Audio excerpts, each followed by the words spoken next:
राष्ट्र था तो अभी डिमांड क्यों हो रही है? मेरे घर में अगर मुझे ही मैं ही जो है ये साबित करने पे लगूं कि मैं इस घर की मालिक हूँ, इस घर की मालिक हूँ, अगर मैं मालिक नहीं हूँ तभी मुझे साबित करना पड़ रहा है। ये हिंदू राष्ट्र नहीं है, इसलिए इन्हें बार बार फोर्सफुली जो है अपनी नकली मीडिया के तहत इसको हिंदू राष्ट्र सिद्ध करने में लगे हुए हैं। लेकिन इनकी कई पुष्टें निकल जाएंगी, इस भारत को हिंदू राष्ट्र ये कभी साबित नहीं कर पाएंगे।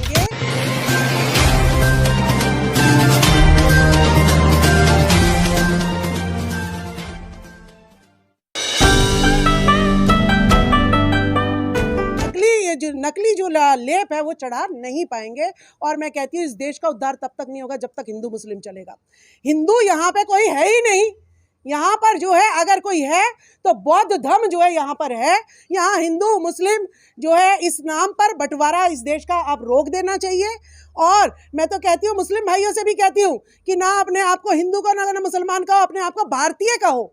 जब तक आप भारतीय नहीं कहोगे तब तक ये स्वर्ण जातियां, ये 85% का शोषण जो है होता रहेगा। हम हिंदू मुस्लिम नहीं, हम भारतीय हैं। आपने एक बात कही कि ये तो असल में बौद्ध राष्ट्र है, तो क्या बौद्ध राष्ट्र बनाने की भी आप मांग कर रहे हैं? देखिए, हमारे संविधान में बाबा साहब अम्बेडकर ने लिखा है हर किसी को अपना जो है कोई भी धर्म वो मान सकता है, अपने घर में कुछ भी करो।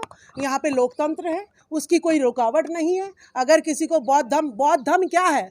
बौद्ध धर्म तो सच्चाई है, वो प्रकृति से जुड़ा हुआ एक धर्म है जिसमें कहते हैं निर्दोषों की हत्या नहीं करनी चाहिए, शराब जो है आप ना पीजिएगा, चोरी मत करिएगा, पराई स्त्री के साथ व्यभिचार नहीं करिएगा। जिस दिन इस चीज को फॉलो कर लिया जाएगा कि पराई स्त्री के साथ व्यभिचार ना करे, हमारी 50% जो महिलाएं हैं उनके घर आबाद रहेंगे। नहीं तो पति चोर, तो राखी सावंत ने भी इल्जाम लगा दिया है कि यहाँ पर इतनी सारी महिलाएं हैं जो पति चोर है। ये पति चोरी रुक जाएगी और हमारा जो साम्राज्य है वो भी तहस नहस इसी वजह से होता है कि कुछ ऐसे मतलब शराब में और शबाब में, चाहे हमारे पहले राजा थे और चाहे अब नेता लगा लो, इनको शराब और शबाब में डुबो देते हैं और हमारे 85% के हकों को लुटवाते हैं ये लोग। भारत का संविधान रहते हुए अगर लोग खुले मंचों से ये कह रहे हैं कि हम इस संविधान को नहीं मानते, हम हिंदू राष्ट्र मानते हैं अपने आप को, तो आपको नहीं लगता कि वो वायलेशन कर रहे हैं? बिल्कुल, जो संविधान नहीं मानता है वो भारतीय नहीं है। सबसे पहले तो सिद्ध कर रहा है। जो ये कह रहा है कि मैं संविधान नहीं मानूंगा, वो तो सिर्फ भारत को छोड़ के ही चला जाए। ठीक है। दूसरी बात है हिंदू राष्ट्र की। भाई, हिंदू राष्ट्र बनाना अपने घर में बना, अपने बच्चों को बना, हम पे लादने की जरूरत नहीं है। ठीक है। बाबा कह रहे हैं कि पासपोर्ट वो लोग बना लें जिन्हें हिंदू राष्ट्र स्वीकार नहीं है। नहीं, हम कैसे पासपोर्ट बना लें? हमारे बाप दादाओं की जमीन है, हमारे पूर्वजों की जमीन है, 85% ने इसको अपनी लहू से सींचा है, देश हमारा, और हम कैसे पासपोर्ट बनवा लें? जो बाहर से आए वो पासपोर्ट बनवाए ना, जो हिंदू राष्ट्र चाहते हैं वो पासपोर्ट बनवाए। हमारा भारत है। आप मुझे कह दोगे कि पाकिस्तानी है, मैं कहाँ से पाकिस्तानी हो गया? आप कह दो कि ईरानी है, मैं कहाँ से ईरानी हो गई? मैं ना ईरानी हूँ ना पाकिस्तानी हूँ, मैं भारत की हूँ, भारत की रहूंगी। ये मेरा देश है और इस देश में हिंदू मुस्लिम के नाम पर जो लड़ाई करेगा वो देशद्रोही है, वो राष्ट्रद्रोही है और इसको यहां से भाग जाना चाहिए। हिंदू राष्ट्र में वर्ण व्यवस्था, महिलाओं को तो कहते हैं ताड़न की अधिकारी हैं। तुलसीदास जी कहते हैं कि महिलाएं जो है ढोल पशु गवार शूद्र सब नारी, ये सब ताड़न के अधिकारी। तो तुलसीदास की माँ को तो शर्मिंदा होकर मर जाना चाहिए, ऐसे कपूत को पैदा करा जो अपनी ही कोख को गाली दे रहा है कि उसकी माँ को पीट के काम लेना चाहिए। लेकिन तो गीता प्रेस ने तो अभी ताड़न का शब्द शिक्षा देना कर दिया है। देखिए, गीता प्रेस ने तो इतनी धांधलेबाजी मचा रखी है। गीता प्रेस अगर इतनी सच्ची होती तो वो संविधान घर घर पहुंचा देती।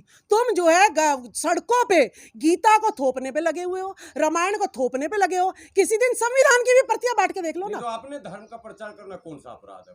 वो तो अपना उनकी आस्था है, अगर रामचरितमानस या गीता पर, तो वो प्रचार कर रहे हैं। देखिए, धर्म जो है किसी को फोर्सफुली या प्रचार जो है ना, वो आप सबसे पहले देश चलता है संविधान से।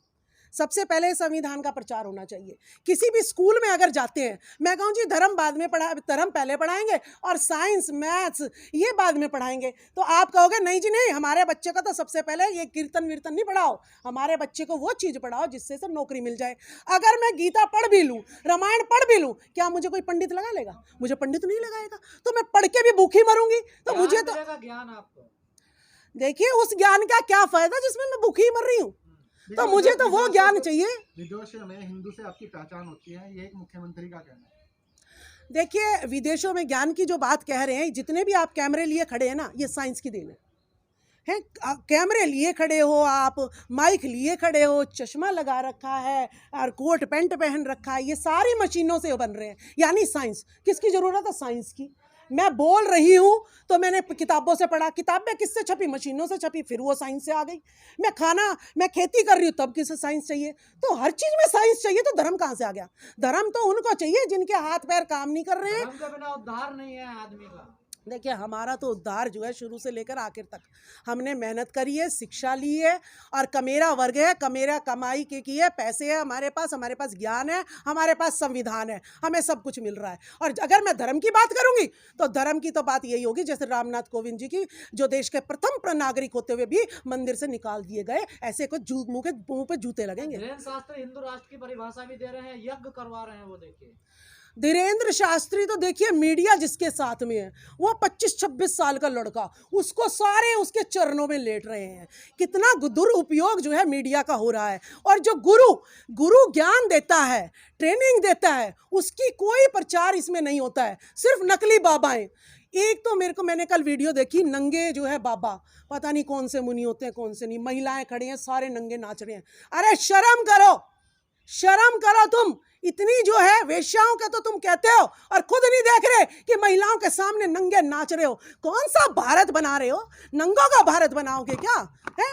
नंगों का कि तुम भी नंगे और हम भी नंगे, तुम भी नंगे नाच रहे हो, चलो तुम भी नंगे हो जाओ। हमें ऐसी धर्म गाथा नहीं चाहिए, हमें ऐसी चीज़ें नहीं चाहिए। और अगर धीरेन्द्र शास्त्री इतना ही वो बन रहा है तो धीरेन्द्र शास्त्री सबसे पहले तो मुझे ये बता दे कि इतने हमले हमारे चाइना भी बॉर्डर हमारे एक्वायर कर रहा है हमारा एरिया, हमें बता देना कहाँ कौन सा दुश्मन छुपा बैठा है, हम जाके पुलिस वाले जो है हमारे सिपाही जो है उस पर धराशायी कर दे। हैं इतने पुलवामा अटैक हो रहा है, कहीं कुछ कोई सा अटैक हो रहा है, ये अटैक होना बंद हो जाए। अगर ज़्यादा जादूगरी जानता है, सबसे पहले कल एक पंडित की बात आई, महिलाओं के भूत निकालते। कल एक पंडित की बात आई, कहता जी उसका बेटा ना क्रैश में होके मर गया। मैं कहा बताओ भाई, पंडित का पोता क्रैश होके मर गया हवाई जहाज, बताओ उसने उसकी कुंडली नहीं बनाई क्या? है पता कर लेता कि मेरे बेटे का क्रैश होने वाला है तो उसको मिस कर देता। तो कौन सा चमत्कार माने? जो उन्हीं पर नहीं चल रहा वो चमत्कार माने क्या हम लोग? तो शास्त्री का भाई धमकी दे रहा है आप लोगों को, देखिए तमंचे की नोक पर। देखिए धीरेन्द्र शास्त्री संत और उसका भाई को ही नहीं संभाल पाया, वो आतंकवादी। बताओ, मैं अगर तलवार उठा लूं, मैं कहूँ भाई मैं तो मौर्य साम्राज्य की हूँ और हमारे पूर्वजों ने तो तलवार उठाना सिखाया, तो ये हमें आतंकवादी कह देते हैं। जैसे स्वामी प्रसाद मौर्य जी ने सिर्फ यही कहा कि भाई 85% को गाली दी हुई हम बर्दाश्त नहीं करेंगे, उस पर तो फरसा लेके संत खड़ा हो जाता है, 25 लाख की जो है ना फिरौती लगा देता कि भाई जो इसका गर्दन कटवा के। एक तो संत हो आप, तो किसी को मारने की तो बात ही नहीं कर सकते। दूसरा, संत के पास इतना रुपया आया कैसे? ईडी के छापे तो वहीं लग जाने चाहिए। धीरेन्द्र शास्त्री इतने बड़े छोटी सी उम्र में इतने किलों में जो है अपना वो जगह बनाई हुई है और उसके एक वीडियो वायरल हुए, देखो मूर्ख इकट्ठे हो गए हैं। तो हम भोले भाले लोगों को ये मूर्ख कह रहे हैं, इन्हें ये नहीं पता 85 जिस दिन जाग गया, ये मूर्ख नहीं है, इसके इतिहास को मिटाया गया है। राजबाला जी, आप शिक्षिका भी रही हैं और आपको अच्छा अनुभव है कि आपने छात्रों के बीच भी रहकर काम किया। क्या लगता है जो शिक्षा व्यवस्था है उसमें कुछ कमी है कि 85-15 तो हम लोग बहुत दिन से सुन रहे हैं? देखिए शिक्षा में कमी ही कमी है। 2015 से पहले मैं पढ़ भी गई, मैंने MSc भी कर ली, BEd भी कर लिया और मैं टीचिंग भी, मुझे 19 साल हो गए थे। संविधान मुझे पता ही नहीं था क्या होता है, संविधान कभी हमें पढ़ाया ही नहीं गया। सावित्रीबाई फुले कौन होती है मुझे तो बताया ही नहीं गया। बाबा साहब अम्बेडकर कौन है हमें तो पता ही नहीं था। तो शिक्षा में तो कोई भी किताब ऐसी नहीं दी है, उसमें तो मनगढ़ंत कहानियाँ, बच्चों को मोरल स्टोरी में सिर्फ कहानियाँ पढ़ा देते हैं कि भाई ऐसा होना चाहिए, तुम्हें दान करना चाहिए। मैंने पढ़ा अपनी किताब में हिंदी की कि ढोल गवार शूद्र और नारी ये ताड़न के अधिकारी। मैं सोचूं ये नारी ताड़न के अधिकारी ये कैसे हो गया? मेरे को जची नहीं बातें कुछ, इसीलिए मैंने हिंदी ली नहीं, मैंने साइंस सब्जेक्ट चुना कि ऐसी अटपटी सी बातें इनमें लिखी हैं तो मुझे जो है साइंस लेनी चाहिए। मोहन भागवत ने कहा कि जाति पंडित ने बनाई है, इसमें कितनी सच्चाई है? देखिए बनाई तो जो वर्ग है ब्राह्मण वर्ग, जिसने अपने आप को ऊंचा रखा है, इस भारत को 85% को नीच कहा इन्होंने, अज्ञानी कहा, और खुद को कहा कि मैं तो भाई बिल्कुल जो है ना धर्म का ज्ञाता हूँ, भगवान के घर से भेजा हुआ हूँ। तो एक जो है डिस्टेंस उसने बना लिया, मैं तुम्हारा गुरु हूँ, मेरे में ही संस्कार है और मैं तुम्हें जो है शिक्षित करूँगा। और इस 85 ने मान लिया, जिसकी वजह से ये आज तक हमें गुलामी बना रहा है। और ये बिल्कुल सत्य है कि सारे पंडित ही ब्राह्मण हैं, सारे पंडित ब्राह्मण हैं। तो ब्राह्मण ने बनाया या पंडित ने बनाया, बात एक ही है। तो किसी भी बात को 85% मानने वाले या किसी भी बात को मनवाने वाले बड़ा कौन होता है दोनों में से? देखिए, किसी भी बात को मनवाने वाला वो बड़ा है, मानने वाले तो नहीं, आप जिस 85% की बात कर रहे हैं, क्या वो 85% दिमाग नहीं रखता कि सामने वाला क्या बोल रहा है और उनको क्या करना है? देखिए, ये 85 भारत की धरती ऐसी है, ये भारत की धरती किसी का शोषण करना नहीं जानती है। ये 85% किसी का शोषण करना नहीं जानता है। लेकिन अगर धोखे से, अब वो संत राजू दास, वो बनता तो संत है लेकिन वो फिरौती दे रहा है मरवाने की, तो वो संत नहीं है। ऐसे धोखेबाज को पहचानना हमारा कर्तव्य बनता है। तो अगर हम धोखेबाज को पहचान लें, अब सोशल मीडिया है, उससे हमें पता चल रहा है कि राजू दास संत नहीं है, वो एक जो है हत्यारा है, वो फिरौती दे सकता है, इसीलिए मुझे उसके पास नहीं जाना चाहिए। पहले ये मीडिया हमारे पास नहीं थी, हमें असली नकली का पता नहीं चलता था। जिस राजू दास की आप बात कर रही हैं, उस राजू दास ने अपने फरसे से स्वामी प्रसाद मौर्य जी पे हमला किया था और फिर बाद में कह रहे थे मौर्य सौर्य गाली मुझे, क्या कहना चाहेंगे? देखिए, आज उन्हीं के समर्थन में हम जो है एकत्रित हुए हैं और बाबू जगदेव प्रसाद कुशवाहा जी को भी जो है गोली मार दी गई थी। और आज स्वामी प्रसाद मौर्य जी पे भी जो है फरसा लेके ये जो है संत महात्मा जो खड़े हुए हैं, ऐसे ढोंगी संत महात्माओं को जवाब देने के लिए मैं तो खुद स्वामी प्रसाद मौर्य से अपील करने आई हूँ कि मुझे भी तलवार थमा दो, कि जो फरसा दिखाते हैं वो जो है जिनको ललकार रहे 85 कमेरों को, वो जो है तलवार अगर जिस दिन उठा दी तो तुम जो है बिना सारे पैरों में पड़ोगे हमारे। ब्राह्मण जो